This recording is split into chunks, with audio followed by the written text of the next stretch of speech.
Genesis 2. Thus the heavens and the earth were finished, and all the host of them. And on the seventh day God ended his work which he had made, and he rested on the seventh day from all his work which he had made.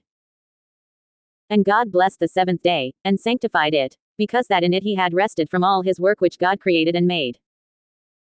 The creation of mankind. These are the generations of the heavens and of the earth when they were created, in the day that the Lord God made the earth and the heavens. And every plant of the field before it was in the earth, and every herb of the field before it grew, for the Lord God had not caused it to rain on the earth, and there was not a man to till the ground. But there went up a mist from the earth, and watered the whole face of the ground.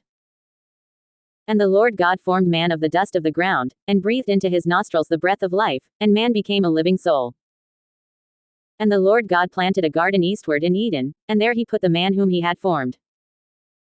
And out of the ground made the Lord God to grow every tree that is pleasant to the sight, and good for food, the tree of life also in the middle of the garden, and the tree of knowledge of good and evil.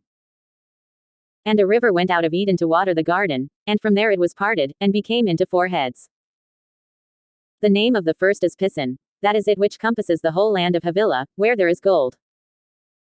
And the gold of that land is good, there is bdellium and the onyx stone. And the name of the second river is Gihon, the same is it that compasses the whole land of Ethiopia.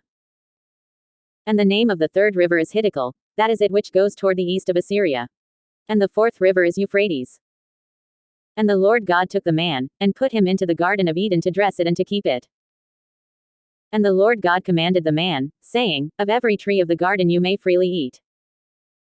But of the tree of the knowledge of good and evil, you shall not eat of it, for in the day that you eat thereof you shall surely die. And the Lord God said, It is not good that the man should be alone, I will make him an helpmeet for him. And out of the ground the Lord God formed every beast of the field, and every fowl of the air, and brought them to Adam to see what he would call them, and whatever Adam called every living creature, that was the name thereof. And Adam gave names to all cattle, and to the fowl of the air, and to every beast of the field, but for Adam there was not found an helpmeet for him.